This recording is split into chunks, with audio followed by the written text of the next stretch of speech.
Il a lancé des revues formidables, Le 1, Zadig, bien sûr, mais aussi Légende. Regardez ce visage. Si vraiment un visage incarne la légende, c'est celui-là, Eric Fotorino. Parce que, évidemment, ce moment où la Grande-Bretagne et le monde pleurent le prince Philippe, on pense à la reine.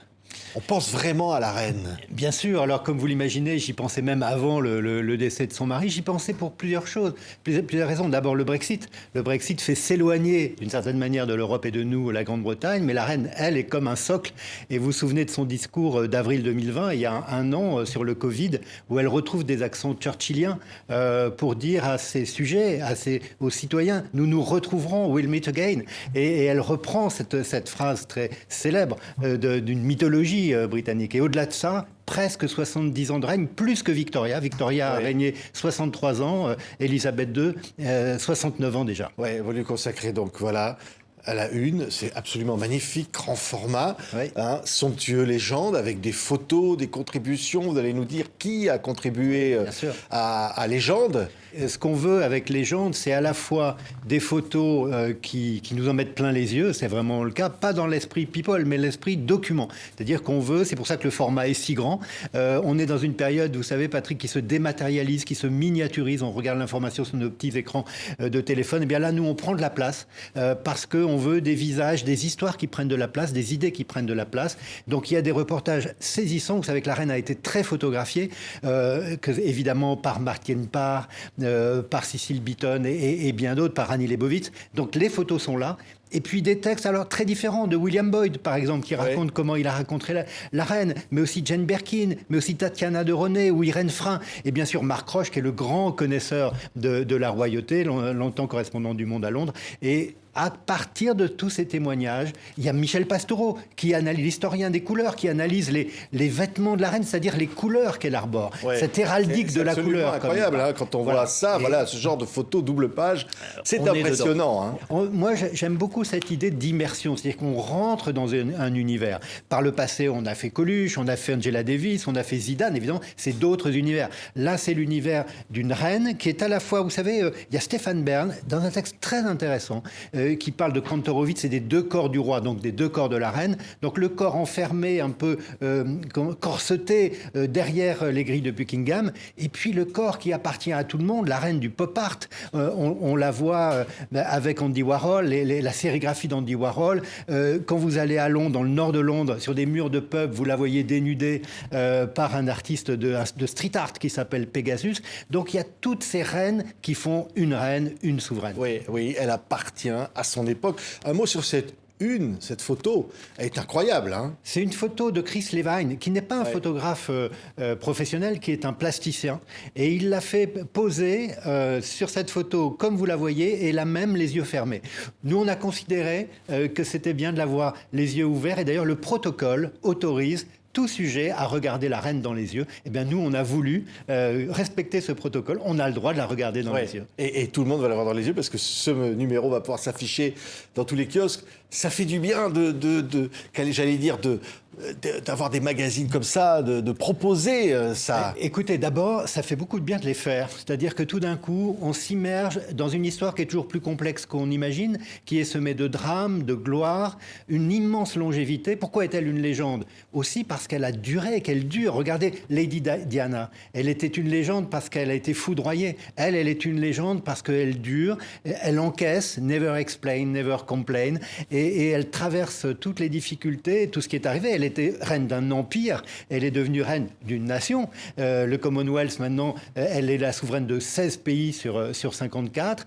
Donc, elle a vécu beaucoup de choses et nous, on se reconnaît, non pas à travers la reine, on ne s'identifie pas à une reine, nous qui sommes de simples citoyens, mais on se reconnaît dans cette histoire où, avec la guerre et le Blitz et Churchill, avec le lien avec De Gaulle, elle aimait beaucoup De Gaulle. Elle parlait français, ils parlaient ensemble, même si De Gaulle a mis le veto sur l'arrivée à l'époque de l'Angleterre dans l'Union européenne. Elle était très contente, au fond, parce que ça sauvegardait le Commonwealth. Oui. Alors là, évidemment, l'actualité, c'est la disparition du prince qui a été tellement auprès d'elle, absolument incroyable. C'est une histoire d'amour folle. parce qu'elle est amoureuse de lui très jeune, elle veut se marier avec lui, elle va d'abord se fiancer, elle va imposer les fiançailles à sa famille, donc elle se fiance discrètement et en secret, et après le mariage, elle va l'imposer avec toutes les caméras du monde, c'est-à-dire que ce sera le premier mariage, puis couronnement devant le monde entier. Oui, oui, le prince Philippe, il est là derrière quand même. Il est là, 2 pas ou 3 pas derrière. Oui, 3 pas derrière. Prince consort. Quand même une histoire folle, parce qu'être l'époux de la reine... Oui, et voilà. puis c'est une histoire aussi qui n'est pas si facile que ça. Alors ça peut paraître paradoxal de dire ça, il a une vie royale. Mais évidemment, c'est un officier de la marine, avec une famille dont une partie des Mountbatten s'était compromise avec le régime nazi. Et lui commence une carrière brillante dans la Navy. Et puis, lorsque sa femme devient la reine, eh bien, il va devoir... renoncer à toute cette carrière et devenir ce prince consort quelque part derrière. Oui, ça étonne qu'il ait voulu des obsèques aussi discrètes quelque part. Oui, mais je pense que ça correspond probablement on pourrait dire qu'il meurt comme il a vécu et il quitte ce monde comme il a vécu. Oui, et la reine aujourd'hui. Comment elle peut vivre à la fois tout ça, la responsabilité, vous disiez le Brexit, oui. Harry et Meghan, le scandale, bien sûr. Diana. Enfin, il y a beaucoup d'épreuves. Bien sûr, je pense qu'elle est restée dans cette idée qu'elle a héritée de Victoria, qu'elle a hérité aussi de la pratique. C'est-à-dire, il y a un essayiste qui s'appelait Walter Bagehot, qui a écrit un livre sur la Constitution britannique et dit la reine a 3 droits. Le droit d'être informée, le droit de mettre en garde et le droit d'encourager. Mettre en garde, elle l'a fait notamment pour l'opération terrible de Suez en 1956, qui a été un fiasco pour la France et la Grande-Bretagne alliée à Israël. Quand un sombre ministre voulait enlever son visage des timbres du royaume, elle a dit « Bon, je ne suis pas complètement convaincue, il faut que j'y réfléchisse ». Ça voulait dire non, évidemment. Donc, elle a cette possibilité et je crois qu'elle a toujours joué sur ces 3 registres, être informée. Et son premier ministre favori, ça a été Churchill. Ça n'a pas duré très longtemps, mais c'était ses débuts de reine. Mais plus tard, il y a eu Heath, qui était le travailliste et qui était vraiment important pour elle. Elle s'est moins bien entendue avec Thatcher, dont elle trouvait qu'elle faisait des révérences beaucoup trop appuyées. Et puis, il y avait ce côté peut-être rivalité de femmes. Donc, elle a traversé ces épreuves de façon assez équanime. Oui, elle a une donc de légende qui porte vraiment bien son nom. Oui. C'est une légende et pour toujours, il n'y en aura pas 2.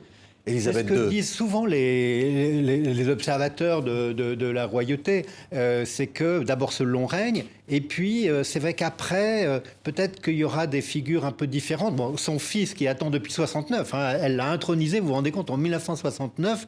On sera l'an prochain en 2022 pour son jubilé de platine, donc 70 ans de règne.